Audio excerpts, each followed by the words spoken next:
நீங்கள் பார்த்துக் கொண்டிருப்பது உங்கள் விஜய்.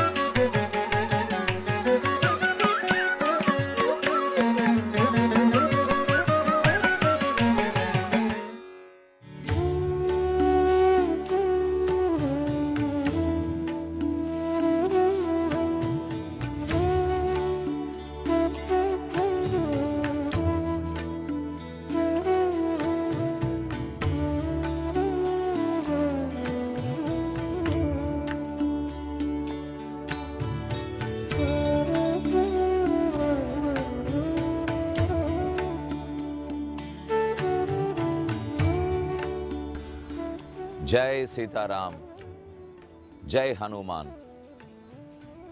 யாத்திரை அயோத்தி மாநகரத்தில் உள்ளது. இன்று நாம் தசரதன் புத்திரகாமேஷ்டி யாகம் பண்ணின இடத்தையும், பாயசம் உற்பத்தியாகி மேலே ராமன், பரதன், லக்ஷ்மணன், சத்ருக்னன் ஆகியோரெல்லாம் அவதரித்த இடத்தையும், லக்ஷ்மணனுடைய பவனம், மேலே ஹனுமான் இன்றும் அயோத்தியில் வாழும் இடம் ஆகிய அனைத்தையும் தரிசிக்கப் போகிறோம். ஏற்கனவே கூறியபடிக்கு பாலகாண்டத்தில் 16வது சர்க்கம், 18வது சர்க்கம் ஆகியவற்றை பாராயணமும் செய்ய போகிறோம். நாம் பிட்டூரிலிருந்து புறப்பட்டு அயோத்தியை வந்து அடைந்த போதே பிர்லா மந்திரில் தான் தங்கினோம். பிர்லா தர்மசாலா என்று சொல்லுவார்கள். வடக்கே எல்லாம் நிறைய தனிகர்கள், தர்ம சிந்தனம் உடையவர்கள் பொதுவாக அனைவரும் தங்குவதற்காக தர்மசாலைகள் கட்டி வைப்பார்கள். குறைவான வாடகை தான் இருக்கும். பொதுவான குளம், பொதுவான கிணறு, தங்குமிடம் பொதுவானது, அன்னதான சத்திரம், சமூக கூடம், இதெல்லாம் தான் பழைய நாட்களின் மரபு. நாம் அனைவரும் ஒன்று கூடி இருப்பதற்கு இவைதான் உதவும். இன்று நாம் செயற்கையாக மிகவும் பிரிந்து பிரிந்து போகிறோம். ஆனால் ராமனின் பாதையில் நாம் சென்றபோது கண்டது, குரங்குகளிலிருந்து மனிதர்கள் வரை பக்தர்கள் அனைவரும் ஒன்று கூடியே இருக்கிறார்கள். பிர்லா தர்மசாலா வாயிலில் புற்றீசலை போலே சைக்கிள் ரிக்ஷாக்கள், ஆட்டோ ரிக்ஷாக்கள், அங்கே இருக்கிற அந்த ஓட்டுநர்களுக்கெல்லாம் நாம் ஒவ்வொருவரும் அவர்கள் வண்டியில் தான் வர வேண்டும் என்று விருப்பம். அவர்கள் எல்லாரையும் ஆட்டோ, சைக்கிள் ரிக்ஷா ஆகியவற்றில் ஏற்றிக்கொண்டு முதலில் வசிஷ்ட குண்டத்தை அடைகிறோம். இவ்விடம்தான் வசிஷ்டாச்சாரியர் ராமன், லக்ஷ்மணன் முதலான 4வருக்கும் கல்வி கற்பித்த இடம். ரொம்ப ஆச்சரியமான சன்னிவேசம். ராம ஜன்மபூமிக்கு அருகிலேயே உள்ளது. இதோ வசிஷ்டரை தரிசித்துக் கொள்ளுகிறோம். அருகிலே குழந்தைகள் 4வரும் சிறு பிள்ளைகளாக இருக்கும்போது தானே கற்றார்கள். 12 வயதுக்குள் ராமன் அனைத்தையும் படித்து முடித்தான். அவர்களையெல்லாம் இங்கு சேவித்துக் கொள்கிறோம். இந்த மேல் மாடியிலிருந்து கீழ் மாடிக்கு சென்றால் அங்கேயும் ராமலக்ஷ்மணர்கள், வசிஷ்டர், சப்த ரிஷிகளும் இவ்விடத்தில் உள்ளார்கள். வசிஷ்டர் என்றால் இஷ்ட், இஷ்ட் என்றால் புலன், புலன்கள். வசம் என்றால் புலன்களை வசத்தில் வைத்திருப்பது. வசிஷ்டர் தன் புலன்களையெல்லாம் வசத்தில் வைத்திருத்தவர். அருந்ததி இவருடைய மனைவியாரின் திருநாமம். ருந்தனம், ருந்ததினால் தடுக்கிறாள்னு அர்த்தம். அருந்ததி என்றால் எங்கு தர்மம் நடப்பதையும் தடுக்க மாட்டாள், தர்மத்தை ஊக்குவிப்பாள். அதற்கு மேலே கீழே ஒரு அழகான குண்டம், வசிஷ்ட குண்டம் என்று இதற்கு பெயர். அந்த குண்டத்தில் சரையூ நதியிலிருந்து நேரே தண்ணீர் வந்து விடுகிறது. நீங்களும் சேவித்துக் கொள்ளலாம். சரையுவில் எந்த உயரத்தில் தண்ணீர் இருக்குமோ, எவ்வளவு ஆழமோ, அதே போலத்தான் இந்த வசிஷ்ட குண்டத்திலும் இருக்குமாம். மேலேறி வருகிறோம். இதோ இங்குதான் தசரத மன்னவன் புத்திரகாமேஷ்டி யஜ்ஞம் பண்ணினார். வசிஷ்ட குண்டத்திலும் ஒரு யஜ்ஞசாலை உள்ளது. அயோத்தியிலிருந்து சுமார் 20 கிலோமீட்டர் தொலைவில் மகௌடா என்கிற இடம், மகௌடா காட்டுன்னு சொல்லுவார்கள். மகம் என்றால் யாகம், அதான் புத்திரகாமேஷ்டி யாகம். மகௌடான்னு சொல்றது அந்த யாகம் பண்ணப்பட்ட இடம். ரொம்ப ஆச்சரியமான இடம். சரையூ நதி கரையில் உள்ளது. யாகம் நிகழ்கிறது. ரிஷசிருங்கர் நடத்தி வைக்கிறார். அதிலிருந்து பெரும் உருவத்தோடே அழகான ஒரு புருஷன் உருவாகிறார். அவர் கையில் தங்க குடத்தில் பாயசத்தோடே உருவாகிறார். அந்த கட்டத்தை தான் நாம் இப்போது பாராயணம் பண்ண போகிறோம். அனைவரும் புத்தகத்தை எடுத்துக்கொள்ளுங்கள். பாலகாண்டம் 16வது சர்க்கம், ஆச்சரியமான ஸ்லோகங்கள் பாராயணம் பண்ணிவிட்டு ராமஜனனத்துக்கு காத்திருப்போம். அந்தர்தானம் கதோ தேவைஹி பூஜ்யமானோ மஹர்ஷிபிஹி ததோ வை யஜமானஸ்ய பாவகாததுலப்ரபம் வாதுர்பூதம் மஹத்தூதம் மகாவீர்யம் மகாபலம் கிருஷ்ணம் ரக்தம் பரதரம் ரக்தாஸ்யம் துந்துவிஸ்வனம் நிக்தஹர்ஷத்ர பிரபலமூர்த்தஜம் சுபலக்ஷண சம்பன்னம் திவ்யாபரணபூஷிதம் சைலசிங்கசமுச்சேதம் விபுலாம் தௌர்யாம் ஸ்வயம் மாயாமயீமிவ समवेक्षा प्रवीत्वाक्यमिदं दशरथं नृपं राजापत्यं नरं विद्धि मामिमाभ्यागतं नृप ततः परं तदा राजा प्रत्युवाचकिताञ्जलिः भगवन् स्वागतं तेऽस्तु किमहं करवाणि ते.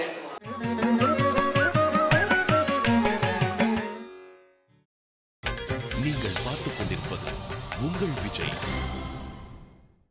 மகோடாவில் ராமனுக்காக புத்திரகாமேஷ்டி யாகம் பண்ணின இடத்தை தரிசித்தோம்.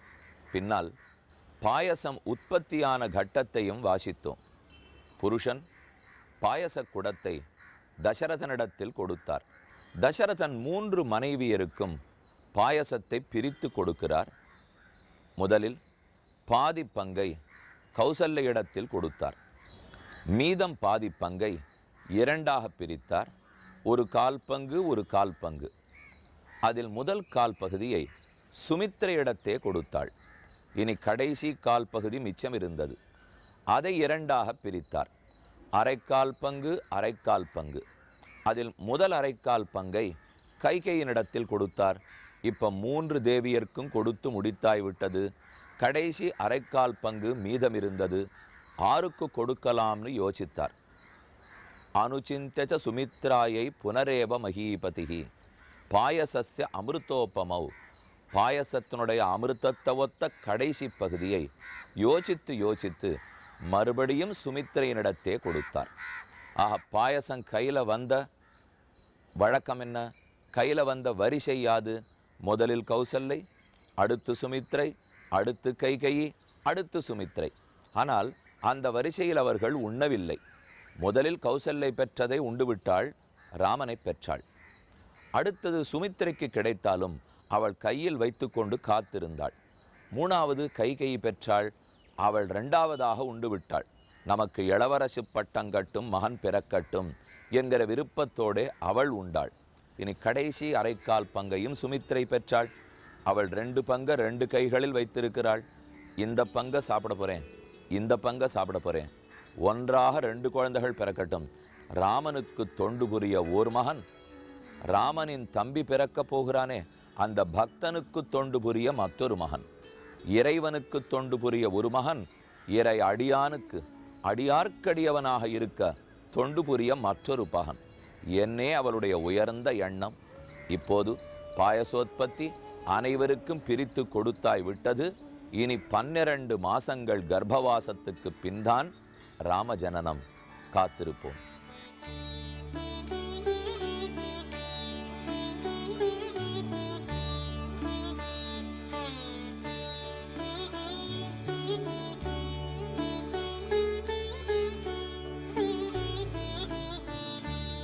ஸ்ரீராமன் அவதரிக்க போகிறார். அயோத்தியா நகரம் ஸ்ரீராம ஜன்மபூமி. நான் ராம ஜன்மபூமின்னு சொன்ன உடனேயே அனைவருக்கும் முகம் பிரகாசமாகிவிடும். ராம் லல்லா என்று ராமன் அங்கு கொண்டாடப்படுகிறான். திரேதாயுகத்தில் அவதரித்தவன் ராமபிரான். பெரிய அரண்மனை, அயோத்தி பட்டணமே மிகப்பெரியதாக இருந்திருக்கிறது. இன்றுதான் சுருங்கி சிறியதாக உள்ளது.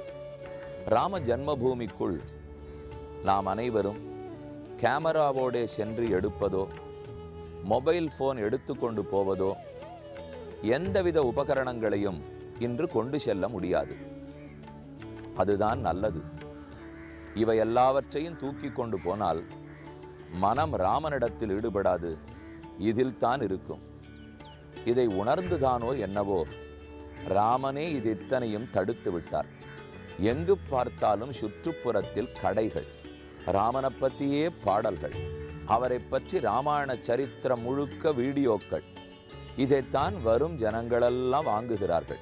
யாத்திரை என்று போனால் ஷாப்பிங்குக்கு தனியாக நேரம் கொடுக்க வேண்டும்.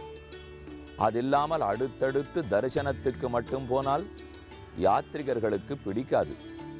ஒரு நாளைக்கு 2 மணி நேரமாவது கடைகளுக்கு போய் வாங்குவதற்கு அனுமதிக்க வேண்டும். அதை நம்பித்தானே அயோத்தி பட்டணத்திலும் பலரும் கடை வைத்திருக்கிறார்கள். அந்த கடைகளையெல்லாம் பார்த்து கொண்டு போகிறோம். போகும் வழியிலும் கடைகள், வரும் வழியிலும் கடைகள். ராம ஜன்மபூமிக்குள்ளே நுழையும் போது நம் உடம்பு முழுக்க காவலாளிகள் எல்லாம் பரிசோதனம் பண்ணுகிறார்கள்.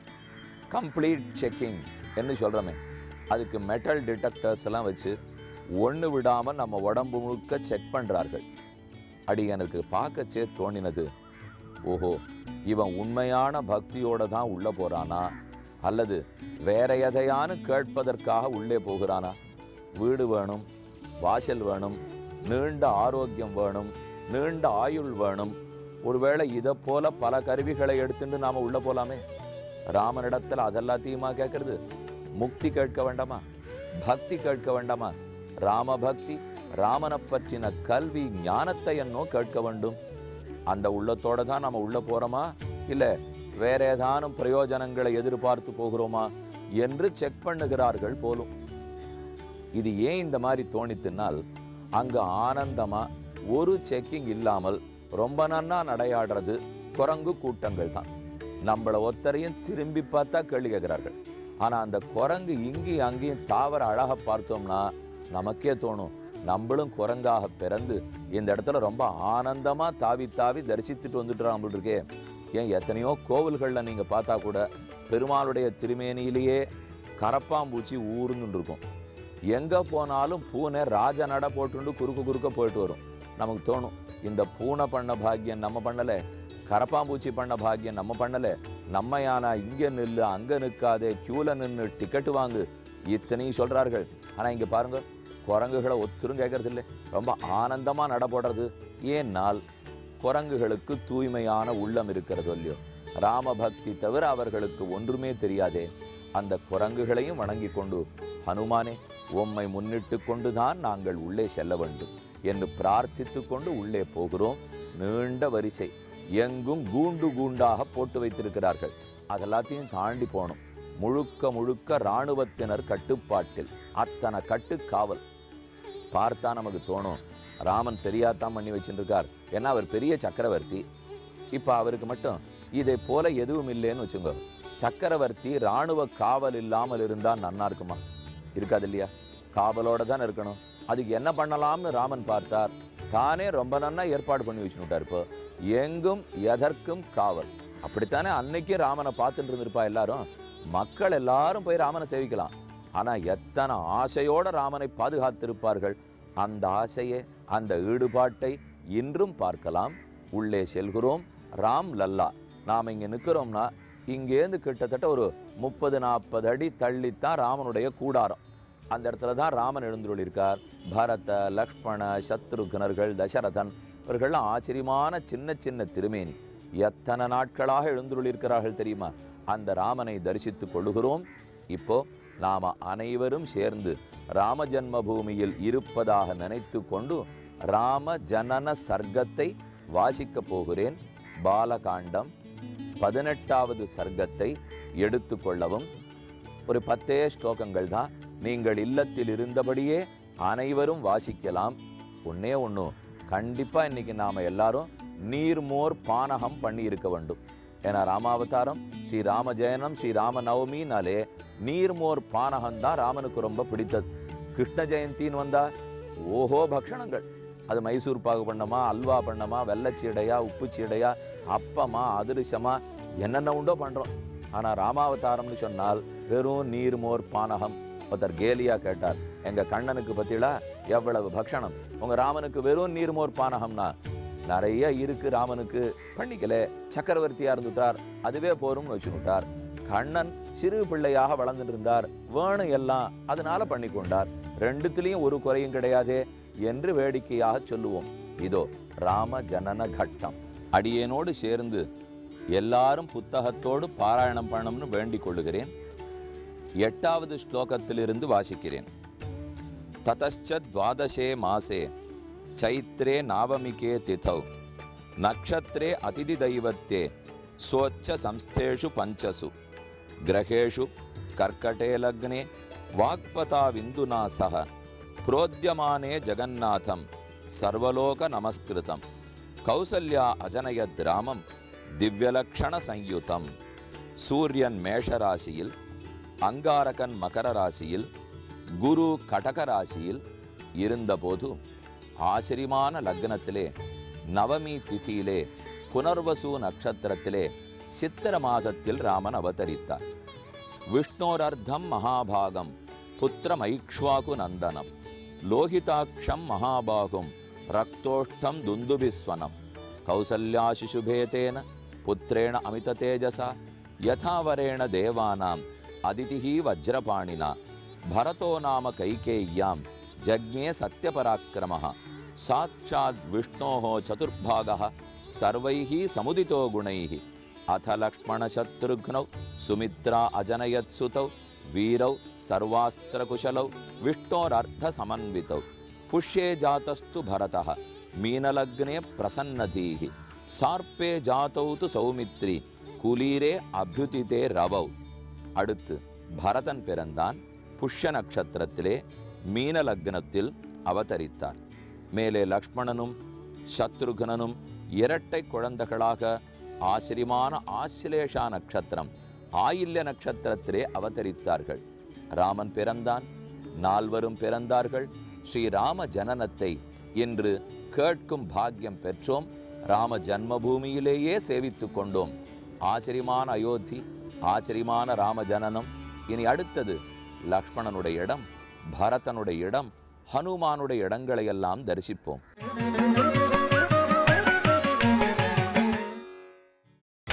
நீங்கள் பார்த்துக் கொண்டிருப்பது உங்கள் விஜய். வடநாட்டு யாத்திரை செல்லும் போது நாம் மனதில் ஒன்று கொள்ள வேண்டும்.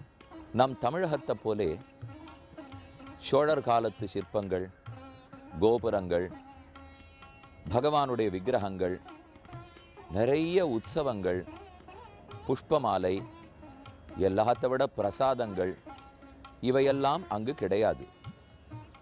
காலையிலிருந்து மாலை வரை ஒரே மாதிரி தரிசனம்தான் உண்டு. அடிக்கடி நாம் பெருமாளுக்கு புறப்பாடு பண்ணுகிறோம். வசந்தோத்சவம், பவித்ரோத்சவம், பிரம்மோத்சவம், தெப்போத்சவம், பூச்சாத்தி உற்சவம் என்று எத்தனையோ கொண்டாடுகிறோம்.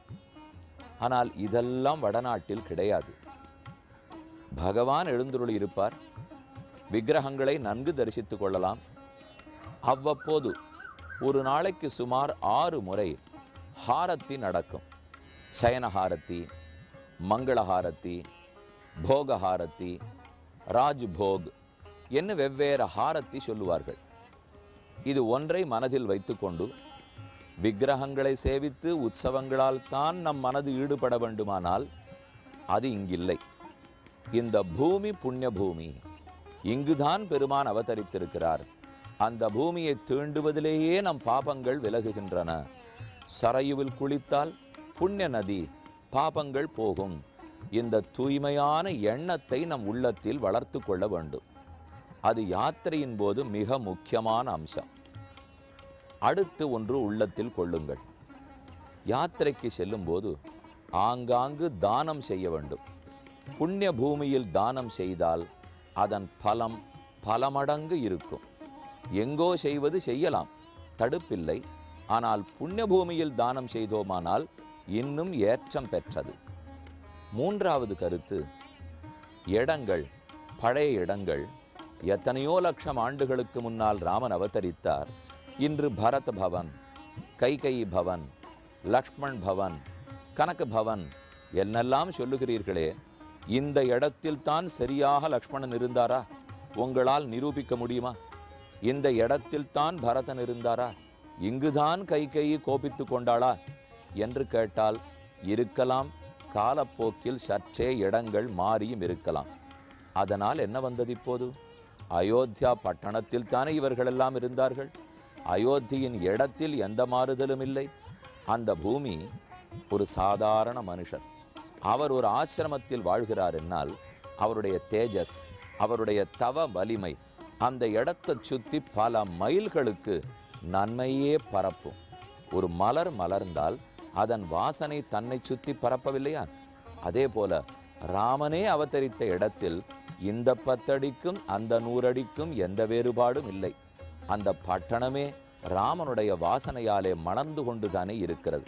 ஆகவே எப்ப நாம யாத்திரைக்கு சென்றாலும் இது புண்ணிய பூமி, இந்த இடத்தின் ஏற்றத்தை அறிந்து வந்திருக்கிறோம் என்கிற உள்ளம், என்கிற தூய்மை புரிதல் நாம் ஒத்தொத்தரிடத்திலும் இருக்க வேண்டும்.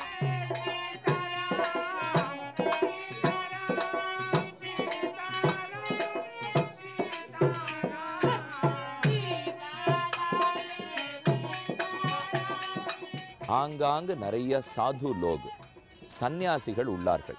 அவர்களெல்லாம் ராமநாம ஜபம் பஜனை பண்ணி கொண்டே இருக்கிறார்கள். ஆங்காங்கு இருக்கிறவர்கள் கொஞ்சம் கொஞ்சம் அவரவர்களுக்கு அன்னதானம் செய்கிறார்கள். பலரும் கையில் காசு கிடையாது, ஆனால் அங்கேயே வாழ்வார்கள். பரிக்கிரமா செய்வார்கள், போடும் சோற்றை உண்டு கொள்வார்கள். இதைத்தான் சாது லோகுன்னு சொல்கிறோம். ஏன் பலவிடங்களில் பார்த்தா பைராகி பைராகி என்று பேர் கேள்விப்பட்டிருக்கோம். பைராகின்னு என்ன தெரியுமா? ராகம் ஆசை, விராகம் ஆசையற்ற தன்மை, பற்றற்ற தன்மை. பைராகி பற்றற்று இருக்கும் அவர். பரதனை விடவா பற்றற்றிருந்தவன்? எதற்கு பரதன் பிறந்தார்? ஏன் ராமன் அவதரித்தார்? இந்த 4வருடைய பிறப்பிலும் ஒரு ரகசியம் உள்ளது. ஏதோ ராவணனை கொல்லுவதற்காக நினைக்கக்கூடாது. ராமன் பிறந்தது மூத்தவர்கள் சொன்னால், சான்றோர்கள் பெரியோர்கள் சொன்னால் அதை சிறியவர்கள் கேட்டு நடக்க வேண்டும். தந்தை சொன்னா பிள்ளை கேட்கணும், அம்மா சொன்னா பிள்ளை கேட்கணும், குரு சொன்னா சீடன் கேட்கணும், மூத்தவர் குலகுரு சொன்னா சிஷ்யன் கேட்கணும், அண்ணா சொன்னா தம்பி கேட்கணும். இந்த முறையெல்லாம் மாறி போயிருந்ததாம். வேடிக்கை, திரேதாயுகத்தில் இந்த முறை மாறி போயிருந்தது என்று கவலை கொண்டு ராமன் பிறந்திருந்தால் அப்போ நம்ம கலியுகத்தை பற்றி பேசவே வேண்டாம், ரொம்ப வேடிக்கையாகவே போடும். அதனால் இப்போ தான் ராமனை பற்றி தெரிஞ்சுக்க வேண்டியது ரொம்பவே முக்கியம். ராமன் அவதாரம் பெரியவர் சொல்வதை இளையவர் கேட்க வேண்டும்ங்கிற முறையை நிலைநிறுத்த. பரதனுடைய அவதாரம் ராமன் என்ன சொல்கிறாரோ கேட்க வேண்டும். பாரதந்திரியம், பகவானுக்கு ஜீவாத்மா அடங்கியவர். பெருமானின் திருவுள்ளப்படிதான் ஜீவாத்மா நடக்க வேண்டும். நம்மதல்ல சொத்து, நம்மை நாம் காத்து கொள்ளக்கூடாது. பெருமான் எங்கு இருக்க சொல்லுகிறாரோ அங்கு இருக்க வேண்டும். பரதன் அப்படித்தானே வாழ்ந்தார். அதுதான் அவனுடைய பிறப்பின் ரகசியம். அடுத்து லக்ஷ்மணன், இலக்குவனை பார்த்தோமானால் தொண்டு தொண்டு தொண்டு, பணிவிடை பணிவிடை பணிவிடை, கைங்கரியமே பண்ணி கொண்டிருக்க வேண்டும். நம்மால் ஆந்தனையும் உடலால் உள்ளத்தால் மொழியால் ராம கைங்கரியத்தில் ஈடுபட வேண்டும். இதுதான் லக்ஷ்மணனுடைய நோக்கம். கடைசியா சத்ருகனன், கடைக்குட்டி சின்ன பிள்ளை, அவருடைய நோக்கம் இறை அடியவனுக்கு அடியவனாக இருக்க வேண்டும், தொண்டர்க்கு தொண்டனாக இருக்க வேண்டும். அதனால தான் பரதனுக்கு அனைத்து தொண்டுகளையும் சத்ருகனன் செய்தார். இந்த உயர்ந்த ஆச்சரியமான அர்த்தத்தை புரிந்து கொண்டோம்.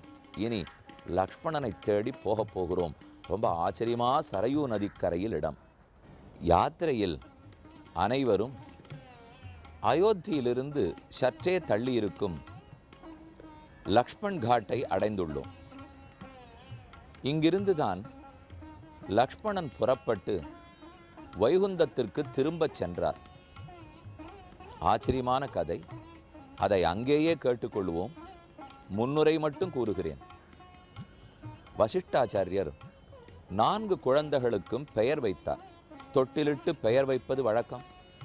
4 தொட்டில்களில் குழந்தைகள் இருந்தார்கள். ஹோன்னு அழுதார்களாம். கௌசல்யக்கு அழுகையை சமாதானப்படுத்த தெரியவில்லை. வசிஷ்டர் வந்து பார்த்தவர், கௌசல்யே, தொட்டிலின் வரிசையை தப்பாக போட்டிருக்கிறாய்.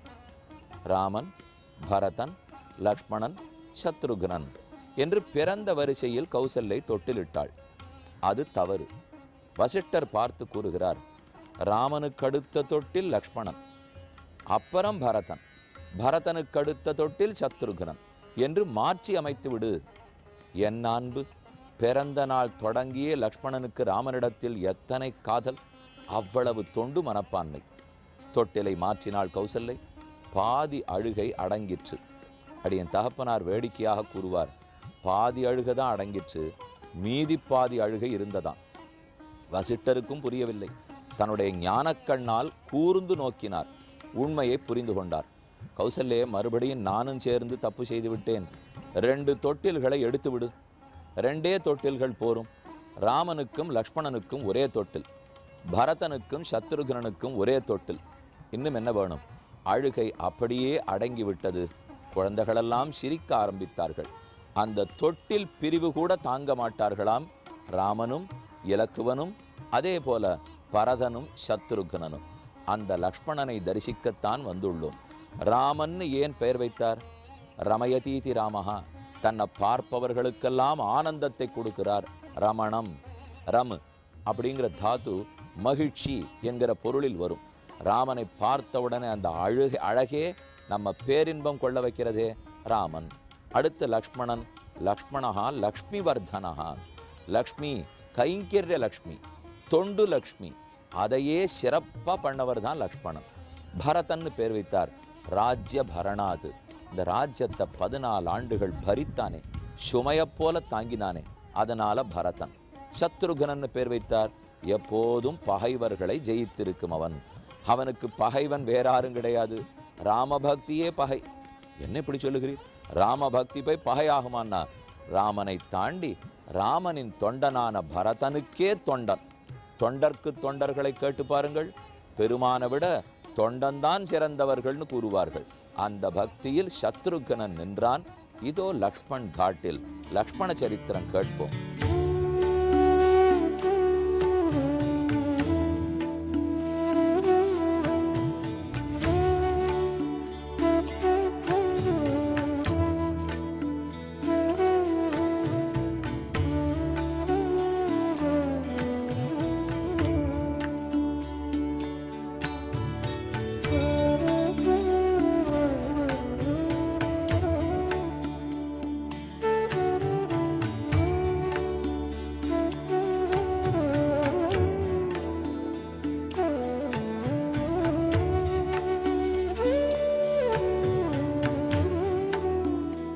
பூவிற்கு மணத்தால்தான் சிறப்பு, மாணிக்கத்திற்கு ஒளியால்தான் சிறப்பு.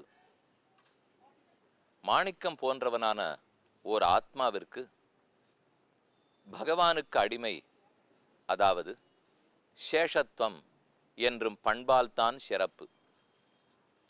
ஒரு ஜீவாத்மா பகவானுக்கு அடிமை செய்யாமல் போனால், தொண்டு புரியாமல் போனால், அவன் ஆத்மா என்று சொல்லிக் கொள்ளுவதில் பொருளே இல்லாமல் போகும். ஒரு ஆத்மா உடலை காட்டிலும் வேறுபட்டவன், மிக உயர்ந்தவன். உடல் அழியக்கூடியது, ஆத்மா அழியாதது.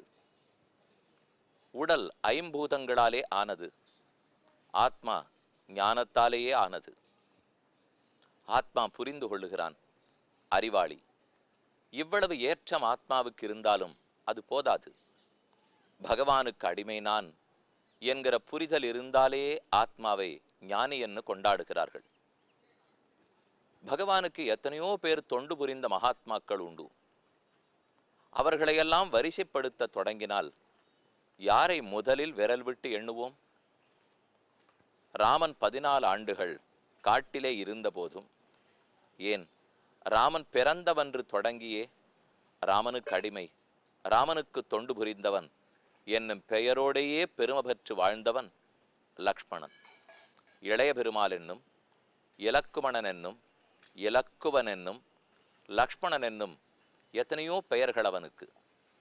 ராமனுக்கு அடுத்த தம்பி பரதன், அவனுக்கு அடுத்துத்தான் இலக்குவன். ஆனால் இவனே அடுத்த தம்பின்னு சொல்லுகிற அளவுக்கு ராமனிடத்தில் நெருங்கின தோழமை, நெருங்கின அடிமைத்தனம். அவ்வளவு தூரம் ராமனை விட்டு பிரியாமல் இலக்குவன் இருந்தானே. கடைசியில் ராமன் புறப்பட்டு போகும்போது, இப்பூவுலகத்தை நீத்தி வைகுந்தத்துக்கு ஏகும்போது இலக்குவனோடா சென்றான்? அல்ல, இலக்குவன் முன்னே நடக்க ராமன் பின்தொடர்ந்து சென்றான். ஒரு ஆச்சரியமான செய்தி. 14 ஆண்டுகள் காட்டில் ராமன் நடந்தபோது நேரழையும் இளங்கோவும் பின்பு போக எவ்வாறு நடந்தனை எம்மி ராமாவோ என்ன ஆழ்வார் பாடிய பாட்டிற்கிணங்க, முன்னால் ராமன், நடுவே சீதை, பின்னால் இலக்குவன் நடப்பார்களாம்.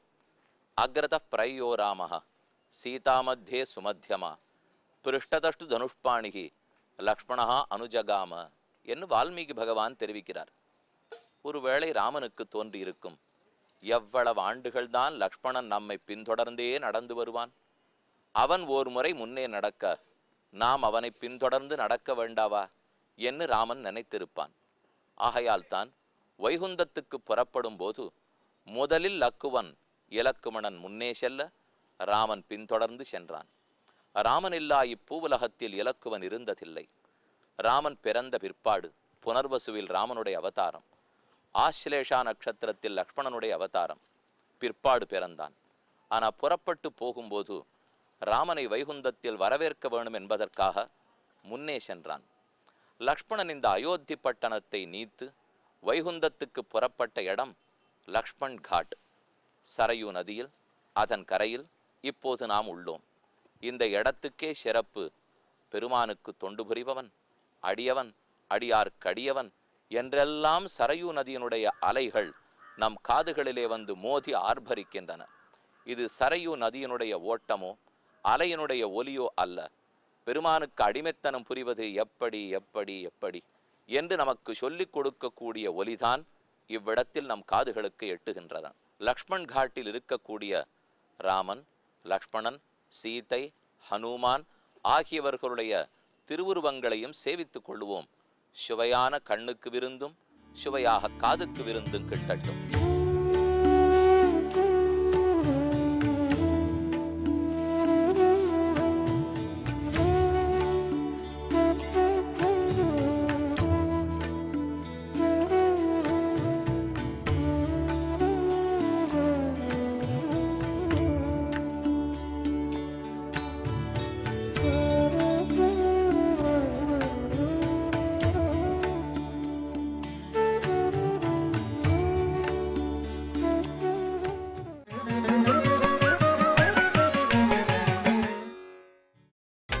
நீங்கள் பார்த்துக் கொண்டிருப்பது உங்கள் விஜய்.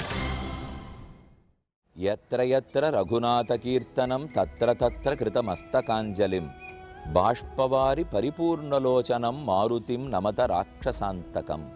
இந்த ஸ்லோகம் ஹனுமானுடைய பெருமை கூற வந்தது. அயோத்தியா நகரத்தில் இப்போது நாம் ஹனுமான் கதியை அடைந்துள்ளோம். சுமார் 50 படிக்கட்டுகள் ஏறி சிறு குன்றின் மேல் ஹனுமான் எழுந்தருளி இருக்கிறார். இவரை பற்றிய செய்தி கேட்டாலே ஆச்சரியமாக இருக்கும். இன்றும் ஆஞ்சநேயர், ஹனுமான், மாருதி, வாயுகுமாரன், வாதாத்மஜன், சச்சிவோத்தமன், நவவியாகரண பண்டிதன் என்று எத்தனையோ பெயர் பெற்ற ஆஞ்சநேயர் இங்கேயே எழுந்தருளி இருக்கிறாராம். அவர் எங்கும் செல்லவில்லை, இங்கேயே எழுந்தருளி இருக்கிறார். எவ்வளவு ஆச்சரியமான செய்தி! ஏன் அவர் ராமனோடே புறப்பட்டு வைகுந்தம் அடையவில்லையா? கேளுங்கள். ராமன் தான் வந்த செயலெல்லாம் முடித்த பிற்பாடு தான் அனைவரையும் அழைத்து கொண்டு வைகுந்தத்துக்கு போகிறார். புற்பா முதலா புல்லெரும்பாதி ஒன்னெண்ணியே நற்பாலுக்குய்த்தனன் நான்முகனார் பெற்ற நாட்டுளே என்று நம்மாழ்வாருடைய பாடல். ராமனுக்கே பெருமை. ரொம்ப எளிதில் நாம் அனைவரும் முக்தி அடைவதற்கு வழிகாட்டியவர். யோசித்து பாருங்கள். ஸ்ரீராம ராம ராமே தீங்கிற ஸ்லோகம் கூறுகிறோம்.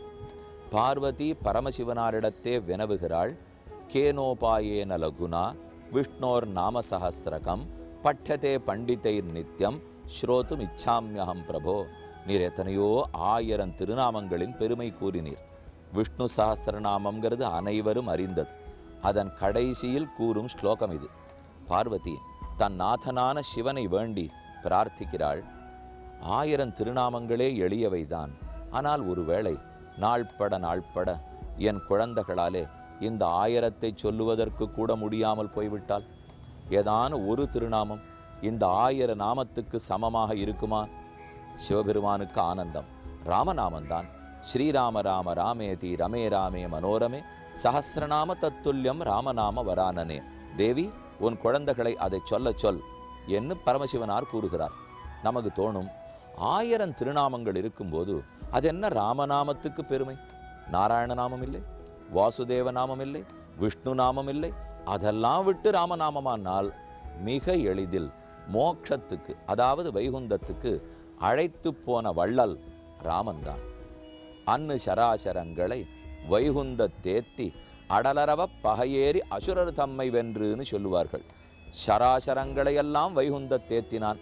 மற்ற பேரும் புறப்படுகிறார்கள். ஹனுமான் மட்டும் ஓரமாக ஓரிடத்தில் இருந்தார், ஈடுபாடு காட்டவில்லை. அப்பதான் ராமனுக்கு தோணித்து, நம்ம எல்லாரையும் அழைத்து கொண்டு போகிறோமே, ஏன் இன்னும் ஹனுமான் வரவில்லை? ஆஞ்சநேயா வாரும், நீர்தான் என்னோடு முதலில் வைகுந்தத்தை அடைய வேண்டும் என்று கேட்டுக்கொண்டார். ஆனால் ஆஞ்சநேயர் மறுத்து கூறுகிறார், எனக்கு மண்ணாசை இல்லை, பெண்ணாசை இல்லை, பொன்னாசை இல்லை. இதை பலரும் தாண்டி இருப்பார்கள். எந்த சந்நியாசியை கேளுங்கள், யதியை கேளுங்கள், மண்ணாசை பெண்ணாசை பொன்னாசை துறந்தோம் என்பார்கள். ஆனால் சந்நியாசி கூட வைகுந்த ஆசை வேண்டாம் என்ன சொல்லுவார்? வைகுந்தம் கிட்டணுங்கிறதுக்காகத்தானே இத்தனை பாடுமே அனைவருமே படுகிறோம். ஆனால் ரொம்ப நாசூக்கா யார் மனசும் புண்படாமல் ஹனுமான் மறுக்கிறார், எனக்கு அந்த வைகுந்தத்துக்கும் வர விருப்பமில்லை.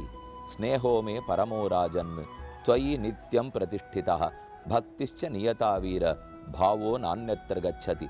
இந்த ராமனை கண்ட கண்கள் இதே தோள்களோடே கையிலே சார்ங்க வில்லை பிடித்த ராமன், அருகிலே அந்த சவசவத்த திருமேனியோடே லக்ஷ்மணன், இந்த புறத்திலே அந்த ராமனுக்கேற்ற பெருந்தேவியான சீதை. இந்த 3 பேருடைய திருவடிகளிலே எப்போதும் கைகூப்பிக் கொண்டு அடியேன். இதுதான் என் ஜென்மம், இதுதான் எனக்கு ஜென்ம சாபல்யம். இதுக்கு மேல் நீர் கூப்பிட்டாலும் நான் வைகுந்தத்துக்கு வர்றதா இல்லை. அங்கு போனால் நீர் வேற மாதிரி அமர்ந்திருப்பீர். வைகுந்தத்தில் பெருமானுடைய உருவம் என்ன? அமர்ந்த திருக்கோலம், வலது கையால் அபயம், இடது கையை மடியில் வைத்திருப்பார், ஒரு திருவடியை மடக்கி கொண்டிருப்பார், ஒரு திருவடியை நீட்டி கொண்டிருப்பார். முக்தர்கள் நித்தியர்கள் அனைவரும் சாமவேதம் பாடுவார்கள். இதில் ஹனுமானுக்கு விருப்பமில்லை. ராம நாமத்தை கூறிக்கொண்டு எப்போதும் ஜெயராம் சீதாராம் ஜெய ஜெயராம் சீதாராம் ஜெய ஜெயராம், ராம ராம ஹரே ராம ஹரே ராம ராம ராம ஹரே ஹரே என்று திரும்ப திரும்ப ராமநாமத்தையே சொல்லிக்கொண்டு இருக்க வேண்டும். அச்சுவை பெரினும் வேண்டேன் அரங்கமான் அகருளானே என்று தொண்டரடிப்புடியாழ்வாருடைய பாடல். அந்த ஹனுமான் இங்குதான் இப்போதும் எழுந்துள்ளிருக்கிறார். ஆனால் மிகவும் கட்டுக்காவல். ஹனுமானுடைய இந்த கட்டிக்குள்ளே சுலபத்தில் நுழைஞ்சிட முடியாது. நாம் போய் பக்தர்கள் சேவித்து விட்டு வரலாம். ஆகையால் இதோ நேர நாம எல்லாரும் உங்க மனசால உள்ள போய்ப்போம். நடுவில் ஆஞ்சநேயர் எழுந்துருளி உள்ளார். ரொம்ப ஆச்சரியமான திருமேனி. ஆனால் முகம் மட்டும்தான் நமக்கு தரிசனமாகும். தலையில் கிரீட்டமெல்லாம் அணிந்து கொண்டிருப்பார்.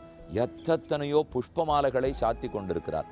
ஹனுமானுக்காக இங்க தினப்படியே ஹோமம் நடக்கிறது, யஜ்ஞசாலை உள்ளது, எத்தனை பேருக்கு அன்னதானம் நடக்கிறது, நிறைய போகம். போகம்னா பிரசாத வகைகள், நிறைய பிரசாத வகைகள் தினப்படி ஆஞ்சநேய சுவாமி சாப்பிட்டுட்டே இருக்கார். நமக்கு தோணும், அன்னைக்கு ராமனுக்கு தொண்டு புரியரிச்சே இவர் பட்டினி கடந்து பண்ணியிருப்பார். இன்னைக்கு சேர்த்து வைத்து கலப்பையெல்லாம் போக்கிக் கொள்வதற்காக இங்கு அயோத்தியில் உண்டு கொண்டே இருக்கிறார் போலும். யாத்ரிகர்கள் வந்தவாள்லாம் மேலே இறங்குறா, கீழே போறா, மேலே போறா, கீழே வரா. ஒரு தரம் தரிசிச்சுட்டு போருங்கிற எண்ணமே வரலை. அவளானா கூட்டம் அதிகமாக இருக்குது, பொங்க பொங்க கீழே போங்க கீழே போங்கிறா. அவளுக்கிற எண்ணமே இல்லை, இன்னொரு தரம் சேவிப்போம் இன்னொரு தரம் சேவிப்போம். அவ்வளவு ஆச்சரியமாக ஆஞ்சநேயர் இருக்கார். அதோடு இல்லை, இதுக்கு கீழே நிறைய கடைகள் உள்ளன, இனிப்பு கடைகள், ஸ்வீட் ஸ்டால்லாம் இருக்கும் பாருங்க. அங்கே என்னென்னமோ இனிப்பு, நம்ம அதெல்லாம் பார்த்துட்டு கூட மாட்டோம். அதெல்லாம் பொட்டி பொட்டியாக வாங்கிட்டு போய் மேலே கொடுத்தா அப்படியே அந்த ஆஞ்சநேயருக்கு நைவேத்தியம் பண்ணுறார்கள். நம்மக்கிட்ட பிரசாதத்தை திரும்பி கொடுத்துட்றா. நம்ம நன்னா சாப்பிட்டுட்டு இருக்கலாம். கீழே ஒரு நாள் சொன்னேன், எங்களோட வந்தவா கிட்டத்தட்ட 2ல் ஒருத்தருக்கு பாதி பேருக்கு சுகர் கம்ப்ளைண்ட்டு. ஆனால் மொத்த சுகரையும் மறந்து போயிட்டா. அங்கே எல்லாரும் ஒரே சுகர் ஆஞ்சநேயர் தான். இப்போ அவர் தான் இனிப்பாக இருக்கிறச்சே நமக்கு என்ன சுகர் வந்துட போகிறது, மேலே 2 மாத்திரையை போட்டுப்போம். மேலும் நிறைய நடக்கிறோம் போகிறோம் யாத்திரை போது சுகர் குறைஞ்சி போய்டும், நன்னாவே இருக்கும், ஆரோக்கியமாக இருக்கும். ஆக இன்று நாம் ஹனுமான் கட்டியில் ஆச்சரியமாக ஹனுமானை சேவித்து கொண்டோம். ஒரு சில இடங்களில் அயோத்தியில் சேவிச்சுட்டோம். ஆனால் முக்கியமான இடத்துக்கு அடுத்த வாரம் செல்ல போகிறோம். கனக பவன், வால்மீகி பவன், குப்தார் காட், அம்மாஜி மந்திர், ஒன்னொன்று கனக பவன் தான் சீதை ராமனுடைய அந்தப்புறம். பார்த்தா திகச்சே போடுவோம் ஆச்சரியத்திலே. ராமன் திருவடிகள் வாழி, சீதாராமர்கள் போற்றி இனி கனக பவனத்துக்கு நடை போடுவோம்.